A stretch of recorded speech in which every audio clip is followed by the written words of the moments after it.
Shalom ibu-ibu semua yang ada di Women of Love. Saya percaya semua anugerah Tuhan terjadi dalam hidup kita. Ibu-ibu yang hari ini merasa bahwa Tuhan tidak pernah tinggalkan kita, selalu ada pengharapan, boleh kasih jempol nggak di ibu-ibu semua punya monitor atau kamera? Ya, Tuhan baik buat kita semua. Oke.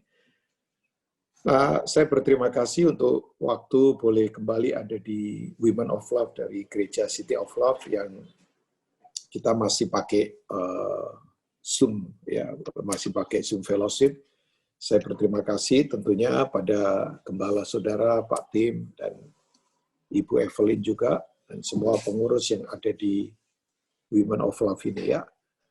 Nah, saya izinkan untuk berbagi buat kita, karena memang kita ada di masa yang memang saya katakan apakah ke depan akan makin baik, ya maafkan jawabannya tidak akan makin baik.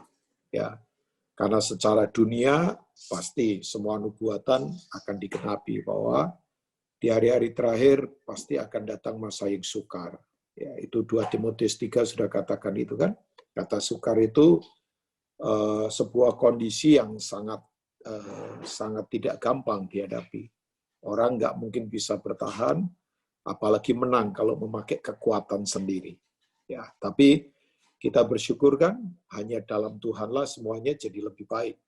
Dunia tidak akan makin baik, percayalah. Tapi hanya dalam Tuhan, in Christ Jesus, kita akan akan mengalami apa yang disebut dengan better life, hidup yang lebih baik. Ya, lebih baiknya apa? Karakternya lebih baik, ya, kemudian imannya lebih baik, pelayanannya lebih baik, sukacitanya, kemudian apalagi penyembahannya, semua jadi lebih baik. Nah itu, dunia tidak akan makin baik, nah itu akan terjadi paradoks yang luar biasa. Ya, sementara dunia akan makin menurun hebat, tapi gereja yang benar akan makin naik luar biasa. Tapi gereja yang benar ya, karena persoalannya bukan soal gerejanya, tapi apakah benar.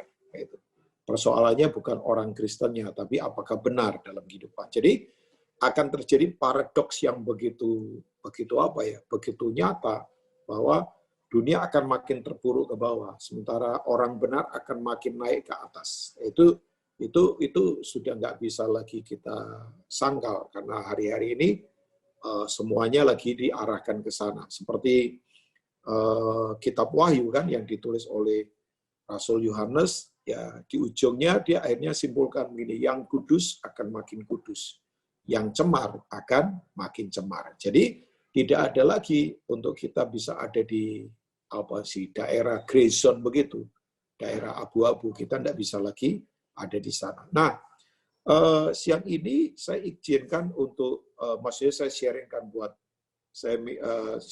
buat ibu-ibu semua tentang bagaimana sih kita tetap bisa survive di tengah-tengah krisis yang sekarang ini terjadi, ya. Dan nggak hanya survive, tapi kita akan tetap kita akan tetap move on, kita akan tetap melayani Tuhan, kita akan tetap bergerak secara kekuatan yang datangnya dari Tuhan itu yang akan mendorong kita terus bergerak. Nah, saya akan sharingkan buat kita, tidak ada pemandangan yang sangat amazing menurut saya di sepanjang sejarah manusia. Nggak ada. Tidak ada pemandangan yang begitu ajaib, menakjubkan, dan tidak ada tandingannya. Nah, di Alkitab hanya ada satu-satunya pemandangan yang begitu sangat amazing karena begini, sekumpulan orang percaya itu bisa berjalan di dalam api. Dan mereka nggak terbakar, mereka tidak kosong, mereka tidak mati, mereka bisa bebas jalan di dalam api. Itu kecuali peristiwa satu saja, yaitu yang ada di kitab Daniel pasal 3 kan. Ya. Nah, tapi begini, yang jalan di dalam api itu bukan satu orang. Bahkan nama Daniel itu hilang di situ. Ya, karena memang nggak ada waktunya lagi muncul nama-nama orang sekarang ini. Superman, figur-figur orang hebat, nggak ada lagi. Mesti harus komunal, komunal.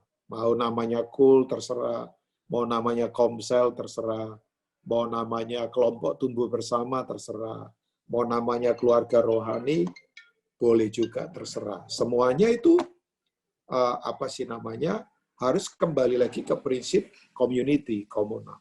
Ya, nah di dalam kitab Daniel kita tahu kan kerajaan Babel waktu itu di Perjanjian Lama itu dianggap netral. Babel itu netral di Perjanjian Lama. Kecuali di Perjanjian Baru, Babel itu menjadi spirit secara tafsiran, yaitu roh antikris. Jelas ya. Kalau kita baca 2 Petrus 5, bahkan di kitab Wahyu pasal yang ke-17, Babel itu disebut Herlem. Herlem itu pelacur besar. Ya, di mana di dalamnya ada keduniawian, kenajisan, ketamakan, barang-barang yang disembah, ya kan? Itu tafsiran di Perjanjian Baru. Tapi di Perjanjian Lama, Babel itu netral. Bahkan Babel itu jadi alatnya Tuhan untuk menghukum orang Israel karena mereka meninggalkan perjanjian. Ya kan? Makanya waktu tahun 600 sebelum Masehi, bangsa Israel ditaklukkan oleh Babel, ibu-ibu semua ya, itu hanya ada 2 nabi yang berani berkata berbeda. Sementara semua nabi palsu ngomong begini, nggak mungkin. Masa sih kita ini orang benar dikalahkan sama orang Kasdim yang fasik? Sombong mereka. Nggak mungkin lah. Tapi hanya 2 nabi kan yang waktu itu hidup di zaman itu, yaitu siapa? Yeremia, yang waktu itu usianya 23 tahun, dan kemudian Yeskiel, yang usianya waktu itu 30 tahun. Mereka berkata begini, ini dari Tuhan, kalian akan dihukum sampai 70 tahun, tapi nanti kalian akan dibebaskan. Nah, betul kan, nubuatan itu terjadi. Nah, di masa itu, waktu kemudian Babel kan negara adikuasa, adidaya, itu seperti gabungan antara Amerika sama China. Kalau sekarang ini kan China itu negara adidaya karena bisa produksi barang, ya itu adidaya, itu survive mereka di dalam. Tapi negara adikuasa tetap Amerika karena pangkalan militernya banyak. Makanya sampai hari ini Amerika tidak terkalahkan kalau soal militer. Tapi kalau soal barang, soal dagang ya memang China. Ya, nah itu gabungan 2 negara ini sebetulnya. Karena wilayahnya Babel waktu itu dari Afrika sampai India. Bayangkan. Gede banget. Ya, itu kayak Commonwealth begitulah, kayak Inggris begitu ya. Ini wilayahnya sangat luas sekali. Dan Babel waktu itu adalah kota yang sangat besar. Karena diperkirakan itu mereka saja waktu itu sudah ada taman air menggantung. Bayangkan. Hebat sekali artnya. Kemudian apalagi jalannya lebarnya 16 meter. Tembok kotanya bisa dilalui kereta. Wah, Babel itu waktu itu menjadi pusat metropolitan yang jadi impian banyak orang. Ya, dengan rajanya yang sangat hebat namanya Nebukadnezar. Ya, tapi Babel sendiri didirikan oleh ayahnya, Nabopolassar namanya. Jadi Nebukadnezar kemudian menjadikan Babel sebuah negara jaya di dataran Sinear, itu kita tahu itu ya. Itu sebenarnya wilayahnya dulu Abraham berasal dari sana. Kalau kita baca di Kejadian pasal 12, ya saya tidak akan ke sana. Tapi intinya kenapa saya sampaikan ini karena begini, seluruh dunia itu ditaklukkan Babel waktu itu, bayangkan dari Afrika sampai India. Nah, ya jangan tanya saya apakah Ambon, Kupang atau Jawa sudah ada, ya saya nggak tahu itu. Karena itu 600 tahun sebelum Masehi. Jadi apalagi Jakarta mungkin ya belum ada kali ya. Tapi itu lama banget, itu sudah lama sekali. Nah, waktu kitab ini ditulis oleh Daniel, yang aneh begini. Menurut para ahli Alkitab, justru pusatnya kitab Daniel itu di pasal 3. Tapi yang aneh, Daniel nggak ada. Jadi nama perorangan nggak ada. Ya kayak sekarang ini sebetulnya nggak perlu lagi ada nama orang besar, sudah nggak ada. Yang ada harusnya komunal. Yang besar Tuhan saja. Sebab peristiwa ini satu-satunya di Alkitab di mana komunal itu bisa survive di dalam api dan tidak mati. Nah kalau orang tanya sekarang masa apa? Sekarang kita ini di dalam api. Apinya nanti akan makin dipanaskan. Akan makin panas ini ke depan apinya.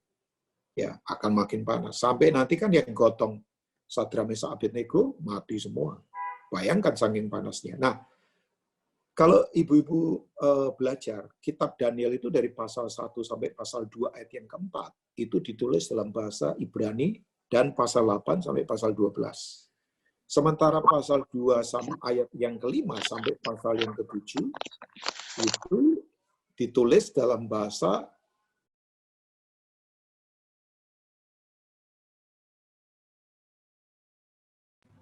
Sorry Pak, Rubin ke-mute suaranya. Ya, oke. Jadi saya ulangi ya, dari Daniel pasal 1 sampai pasal 2 ayat yang keempat, itu ditulis dalam bahasa Ibrani, pasal 8 sampai pasal 12 ditulis dalam bahasa Ibrani juga, untuk ditujukan pada orang Yahudi. Tapi di pasal 2 ayat 5 sampai pasal 7, itu ditulis dalam bahasa yang sekarang kayak bahasa Inggris, namanya Aramik. Ya, ditulis. Itu ada tujuan supaya mereka juga membaca dan tahu Tuhan yang disembah mereka itu siapa. Ya, Tuhan semesta alam. Ya, Yesus jelas ya. Nah, saya ingin membacakan buat ibu-ibu semua. Jadi kita tahu ceritanya ya, bahwa Nebukadnezar sombong, makanya hati-hati dengan kesombongan. Harusnya dia jadi alat itu malah ngelunjak. Makanya dia nanti dihukum kan. Jadi waktu dia sombong, kita tahu kan, dia bikin patung. Dan patung itu sistem dunia. Kayak sekarang ini kan dunia mulai menunjukkan sistemnya. Ya, saya sudah mendengar nanti dengan banyak isu, ya kita kan lagi berdebat ramai ini soal vaksin gimana. Karena nanti ada digital registration yang jelas. Jadi kalau orang nggak punya itu, nggak bisa bepergian, nggak bisa nginep di hotel, nggak bisa apa, ya kan? Nah, space-nya nanti daripada kosong ya, terkoneksi sama keuangan, sama data kependudukan. Jadi nanti ke depan semuanya sudah itu ke sana. Apalagi nanti kalau misalnya 5G sudah di launching, ya itu terkontrol semua sudah, kita nggak bisa lari kemanapun. Makanya kekuatan kita harus kembali ke komunal. Kalau mau bertahan ya, selama Tuhan belum datang ya, itu harus kekuatannya di komunal yang harus saling berbagi. Nggak bisa nggak. Makanya nggak ada lagi orang-orang yang hebat-hebat sendirian. Nggak ada Superman lagi. Yang ada super tim sekarang. Gereja kan memang keluarga komunal. Ya itu tuh, kita mesti menangkap itu. Nah, ibu-ibu semua, waktu kemudian mereka dikumpulkan, announce kan bahwa kalau musik bunyi harus nyembah semua. Nah itu tuh. Ya makanya saya bilang ya praktis saja, Pak, vaksin gimana? Ya selama divaksin nggak suruh nyangkal Tuhan ya oke saja lah. Tapi kalau sudah misalnya orang disuruh nyangkal ya itu ya lain persoalan kan. Tapi kan coba bayangin, cuman kan begini, harapan kita bukan divaksin, harapan kita tetap ada di Tuhan kan, itu saja kan. Nah, kan sekarang jadi pertanyaan banyak. Saya yakin ibu-ibu juga pasti mendengar berita ini, kita juga di komunal kita, di tim kita lagi terus kita godok terus ini, kita lagi diskusikan supaya memberi masukan-masukan yang benar terhadap gereja kan, supaya nggak confuse gitu, nanti bingung berita ini, wah ini. Ya perang dagangnya sekarang orang ngomong Pfizer begini, Sinovac begini, Astra, apalagi Moderna begini, apalah terserah udah. Nah, ibu-ibu semua, apa yang terjadi kemudian waktu patung ini didirikan, bunyi semua ceracap, seruling, gambus, ternyata Sadrak, Mesak, Abednego, SMA ini, saya singkat SMA ya supaya nggak terlalu panjang, nggak mau menyembah. Nah, yang terjadi mereka dilaporkan. Begitu dilaporkan, nah ini dia. Mereka mau dihukum kalau nggak menyembah. Nah, coba kita lihat ayat yang ke-16 sampai 18 dari Daniel 3 yang merupakan center dari kitab ini sebetulnya ya. Daniel nggak disebut, dia juga nggak intervensi. Ya, dia nggak intervensi supaya kualitasnya SMA ini, Sadrak, Mesak, Abednego memang betul-betul berkualitas. Dia nggak lobby Nebukadnezar, ya, dia nggak kemudian KKN, ya. Nah, ayat 16 sampai 18 berkata, lalu Sadrak, Mesak, dan Abednego menjawab Raja Nebukadnezar, tidak ada gunanya, 17, Jika Allah yang kami puja sanggup melepaskan kami, maka Ia akan melepaskan kami dari perapian yang menyala-nyala itu, dan dari dalam tangan-Mu, ya Raja.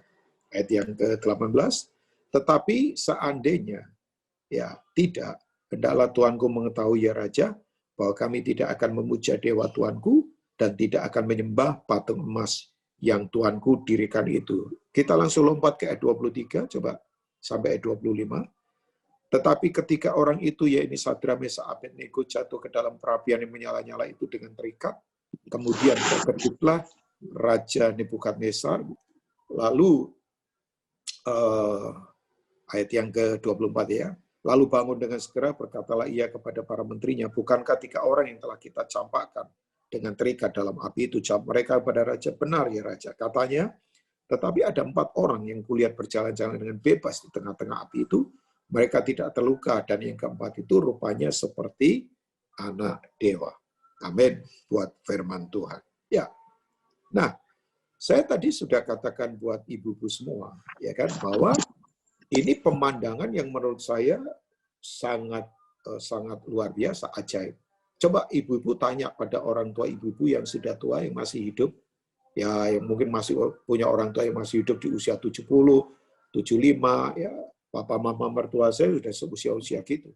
Ya, coba tanya saja, pernah nggak seumur hidup mereka bisa lihat orang hidup jalan di dalam api? Pasti mereka berkata enggak. Dan kalau kita lihat pemandangan itu semua pemandangan di dunia nggak ada yang menang pasti.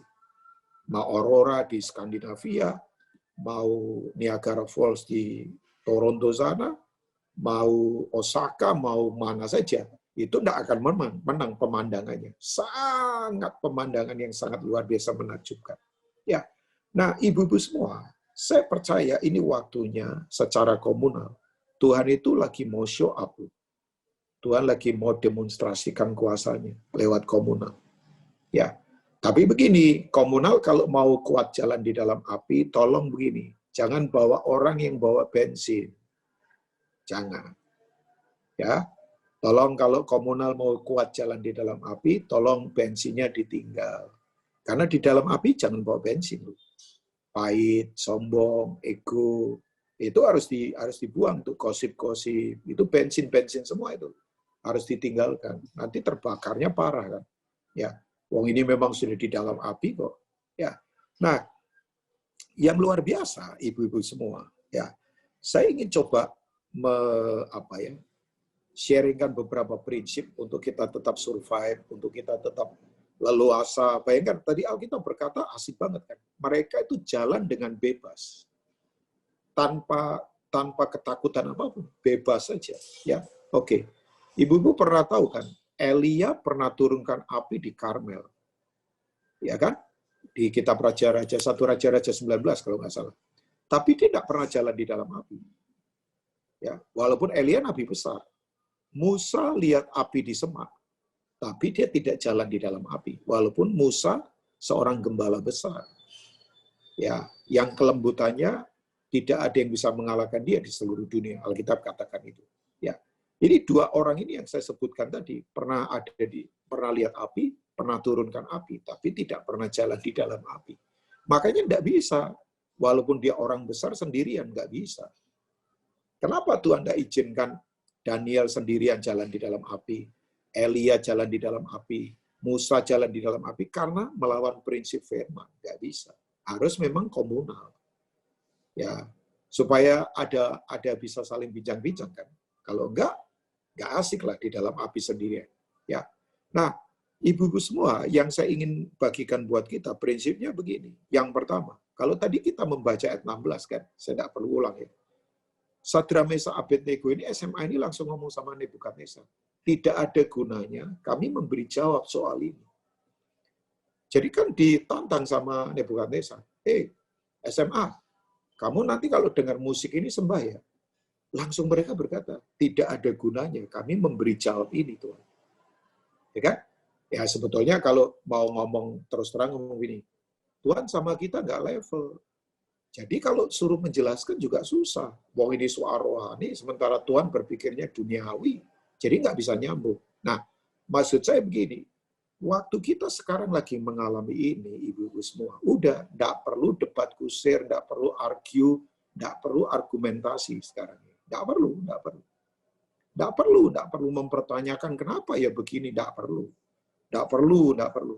Mereka ngomong gini, kami nggak ada gunanya untuk memberi jawab sama Tuhan. Ya, jadi sebab begini, memang satu-satunya cara, nggak enak sih memang ya, untuk membuktikan kemurnian emas itu hanya lewat api. Iya kan? Jadi api itu yang akan membuat emas itu dipisahkan dari pasir. Coba, ibu-ibu kalau lihat emas membeku, kita belum tahu kemurniannya kan. Bisa saja ada campuran-campuran apa yang tidak berguna. Tapi untuk membuat emas memang betul-betul teruji kemurniannya, purity-nya itu ada yang memang harus di dalam api. Ya, jadi begini, kalau saya kemudian tarik, kalau ada yang tidak pernah takut api itu yang emas. Ya kalau karet, kayu, jerami ya memang ya takut api pasti, takut api. Mau didoakan syafaat juga dia takut api. Memang dari karet ya susah ya. Kalau karet didoakan kita cemplungin ke api ya pasti terbakar kan. Ya. Tapi hanya emas saja yang tidak pernah takut dengan api. Dan emas itu akan terpisah dari pasir waktu di dalam api. Ya, jadi waktu mereka berkata tidak ada gunanya kami memberi jawab ini, itu sebetulnya apa, ibu-ibu semua? Sebetulnya ada beberapa prinsip yang luar biasa. Ya, so begini, kalau mereka berargumentasi, debat kusir sama raja, nanti bisa kompromi. Kok bisa Pak Rubin? Oh iya, bisa saja kompromi. Ya kan? Karena begini, ibu-ibu semua, kejadian di Daniel pasal 3 itu adalah tahun ke-18 pemerintahannya Nebukadnezar, tahun 18. Sementara Sadra, Mesak, Abednego itu mengabdi pada Nebukadnezar sejak tahun kedua pemerintahannya. Jadi sudah berapa? 16 years. Ya, 16 years, bayangkan. Mereka 16 tahun itu mengabdi. Mereka kan bisa ngomong gini, Tuhan, masa Tuhan lupa sama kita sih? Kita kan sudah lama loh mengabdi sama Tuhan. Ya, gini aja deh Tuhan. Ya, cincai lah itu kalau orang Chinese ngomong udahlah, Tuhan gini saja boleh nggak Tuhan? Tuhan kan bisa lihatlah coba track record kita, kerja kita, disiplin kita. Pernah kita korupsi? Enggak kan? Udah gini aja Tuhan. Nanti kalau bunyi musik-musiknya itu dibunyikan, kita enggak usah berlutut boleh nggak Tuhan? Kita cuman itu saja lah, nunduk-nunduk sedikit lah. Atau kita pepe beginilah. Dan ini menjelang Sinja kan, ibu-ibu semua ya. Jadi ya kita ya inilah kita ini kyonghi atau apalah sedikit gitulah. Kita gini-gini lah, mungkin kepalanya nunduk-nunduk dikit. Nggak usah lah kita berlutut Tuhan, nggak usah. Ya, tapi enggak. Mereka nggak mau kompromi. Nggak mau kompromi. Ya, nggak mau kompromi. Ya, apakah mereka takut kehilangan jabatan? Enggak. Babel asik loh. Itu pusat metropolitan. Kayak sekarang ini kayak di mana lah terserah. Kayak di New York mungkin, atau di Beijing, atau Shanghai mungkin. Fasilitasnya hebat, mereka bisa naik mobil mewah, mereka bisa tinggal di kawasan mansion, mungkin mereka bisa dapat pengawalan, mereka punya gaji plus bonus plus apa saja, tapi mereka enggak. Ya. Mereka tidak mau kompromi sedikit pun. Karena tadi, kalau mereka nanti argue, mereka bisa kompromi. Yang berikutnya lagi, kalau mereka nanti memberi jawab, nanti mereka bisa marah sama orang-orang yang ngelaporin. Kan mereka bisa ngomong gini sama raja. Raja, yang ngelaporin kita itu kan orang-orang Kasdim yang nggak suka sama kita, sama mereka kan. Mereka bisa berkata, di SMA ini bisa berkata, coba cek kualitas kerja mereka, Raja. Itu mereka pasti kualitasnya jelek, kualitasnya buruk. Mereka itu memang dari dulu iri sama kita loh, Raja. Jadi mereka itu cari kesempatan ini untuk tekan kami. Artinya apa? Kalau mereka berargumentasi, mereka salahkan orang lain. Ya kan? Kan berapa banyak di krisis ini sekarang orang saling menyalahkan. Ya kan? Wah, ini gara-gara ini sih. Wah, ini lambat ini gerakannya. Wah, gimana ini? Susah ini bisnis. Apa? Wah, gara-gara saling tuding. Nanti akhirnya apa? Di api tidak muncul kemurnian. Ya, di api tidak lagi muncul kemurnian. Padahal ibu-ibu semua, yuk kita enjoy saja sekarang ini supaya kemurnian kita muncul di masa seperti sekarang ini. Jangan sampai kita tidak muncul kemurnian, karena Tuhan mau datang. Tuhan itu nanti maunya mempelai yang tidak bercacat. Makanya ini sekarang yang nggak penting lagi dibakar sih. Ya kan? Ya setuju atau tidak, ibu-ibu mau berkata, nggak enak ya. Ya tapi memang sekarang lagi dibakar semua. Ya nggak penting lagi dibakar. Kan tadi saya sudah katakan ya, untuk menguji kemurnian ya memang lewat api. Dan saya beritahu, virus paling takut sama api kan. Sebetulnya. Cuman kan orang sukanya tinggal di kesejukan-kesejukan. Ya. Ya kan? Nah itu tuh, ya memang nggak nyaman sih memang. Karena lagi dibakar semua, coba bayangkan. Ya, tapi mereka nggak mau argumentasi. Tapi yang berikutnya lagi, kalau mereka berargumentasi, nanti yang keluarnya bitterness. Mereka nanti bitter, bukan better. Pahit.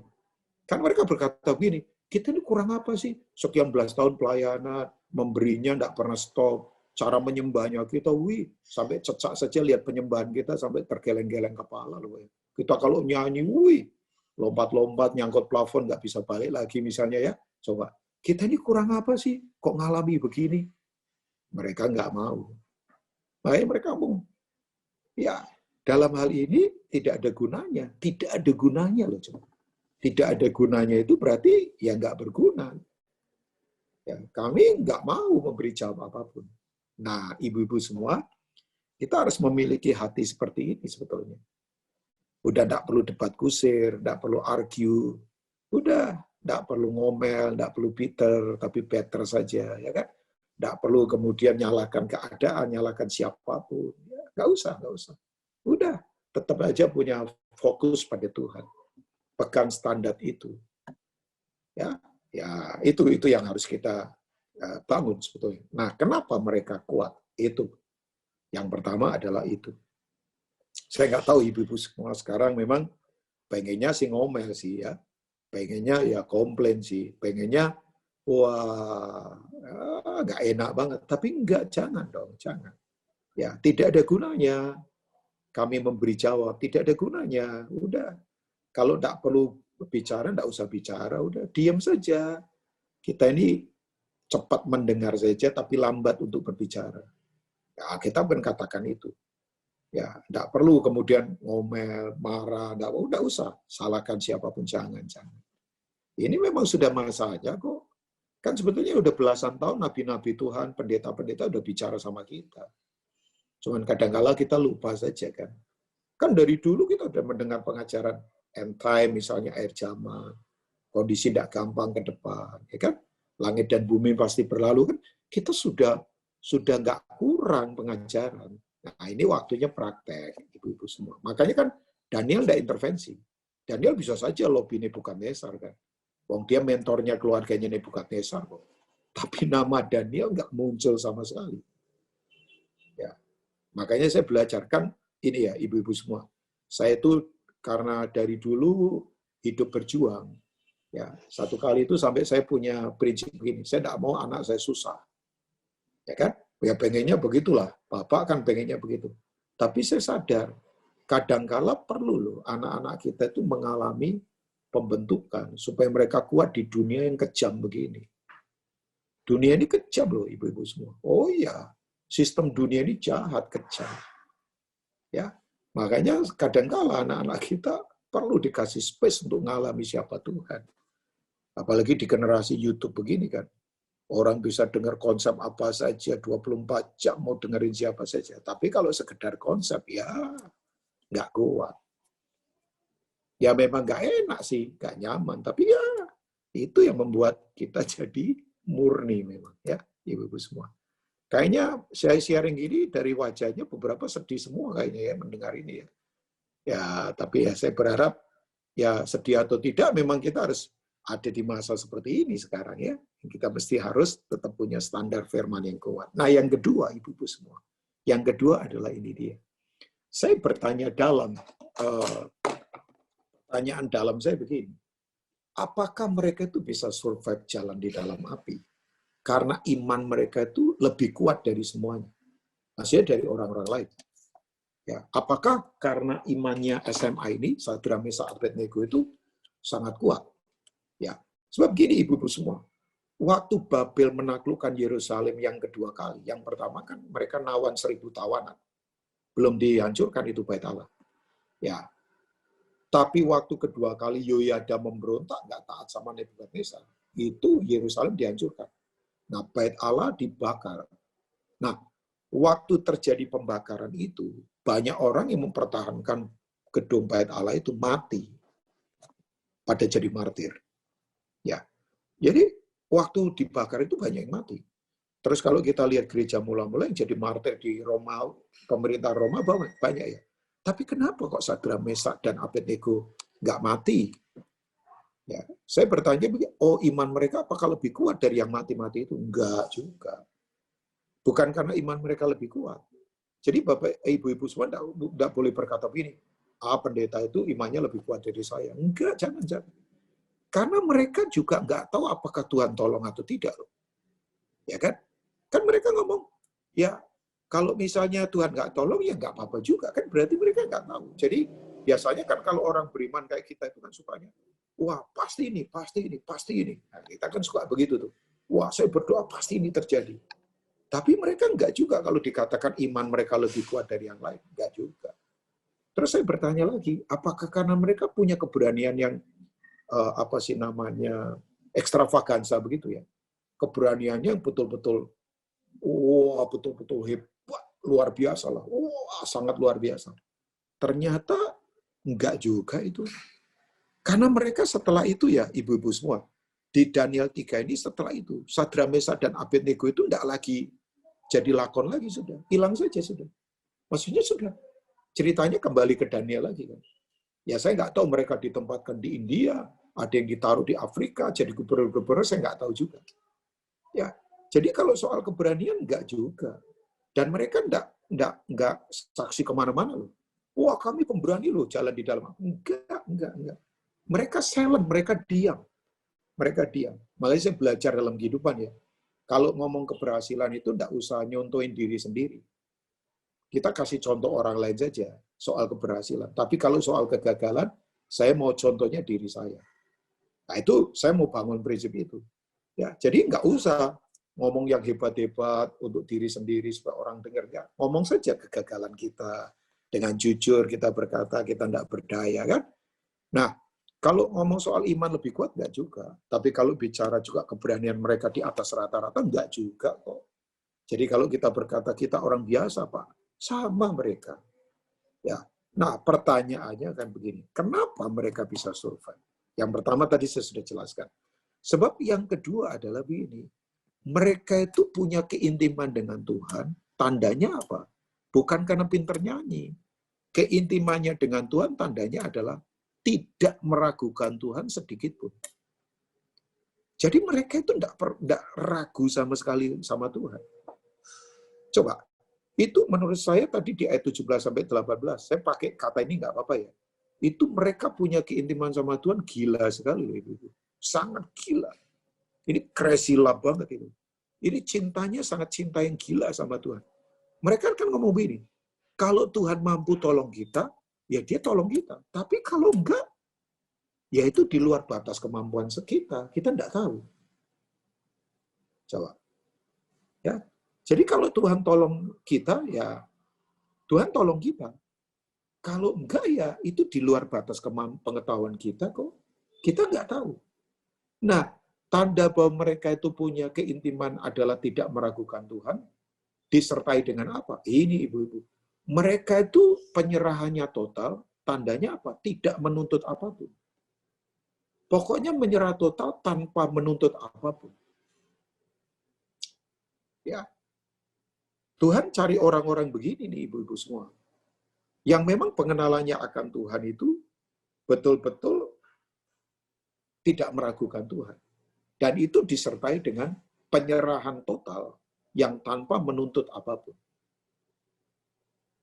Ya. Jadi kalau Tuhan mampu tolong kita, ya dia tolong kita. Tapi kalau enggak, ya udah. Itu di luar pengetahuan kita. Waduh, saya itu waktu merenung ini saya berkata, wow.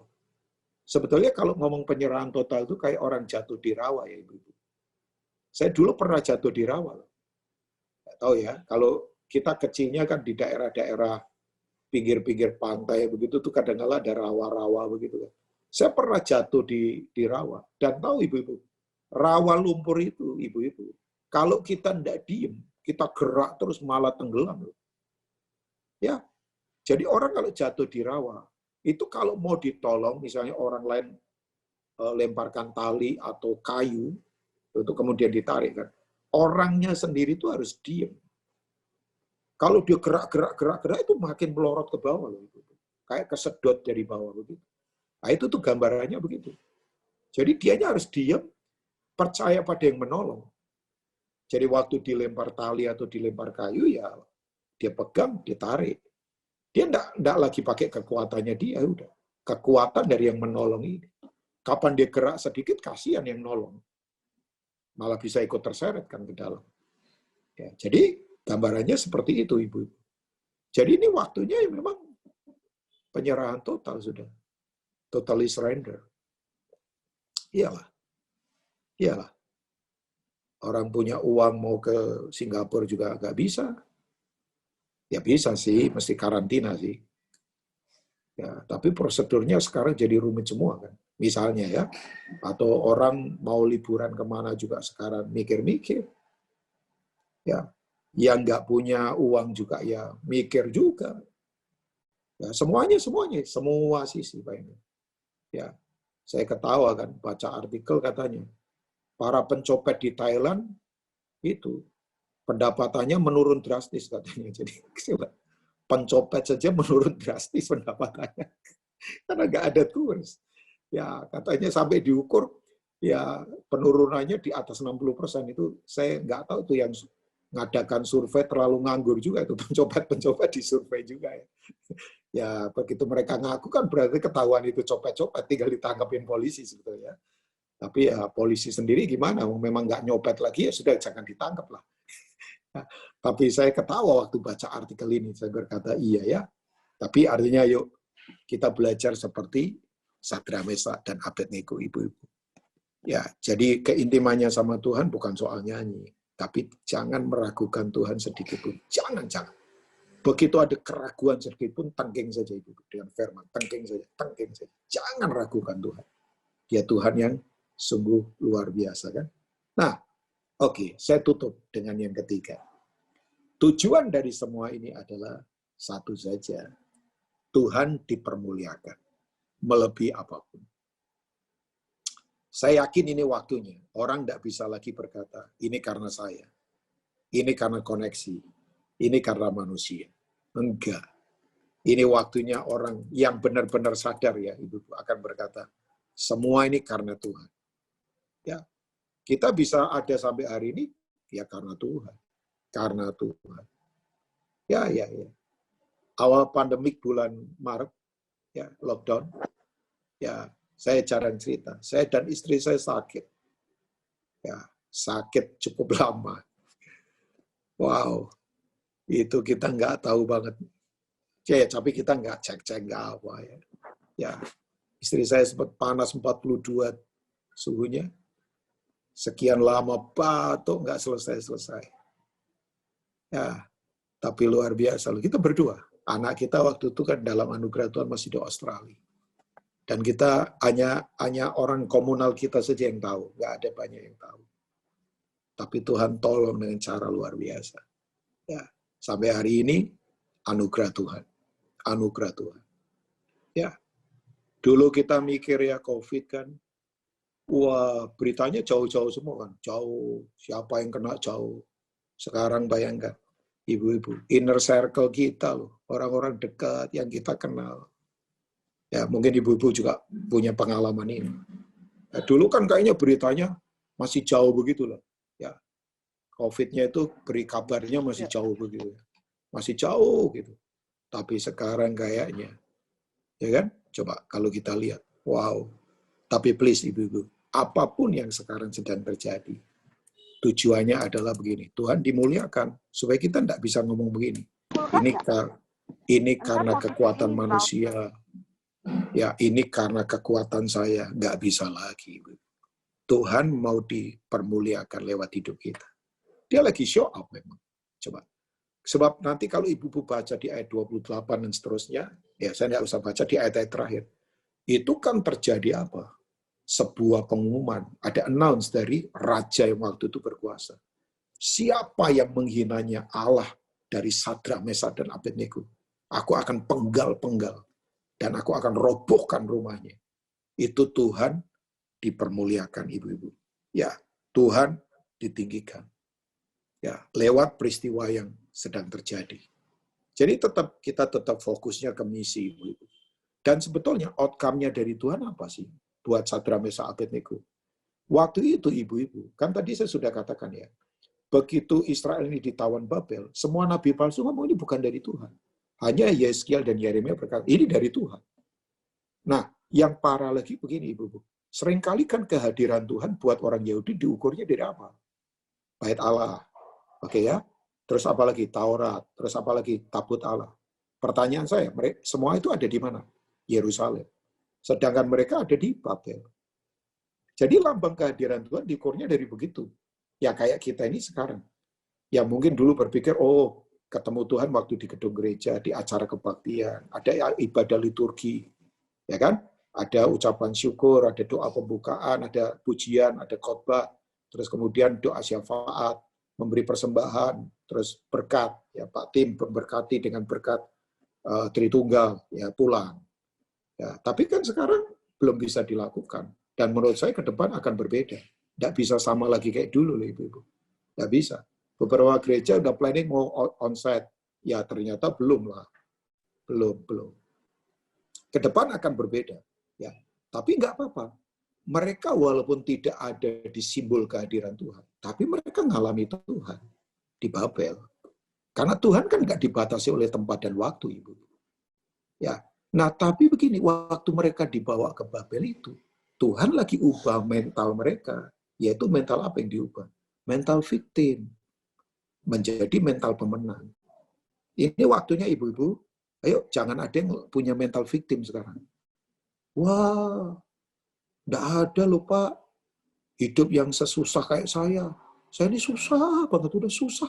Pokoknya susah lah, udah. Enggak ada yang bisa ngalahin susahnya. Udahlah Pak. Kalau saya ceritakan udah air mata saya sudah kering Pak. Kayak cerita Korea itu, drama Korea, drakor begitu ya.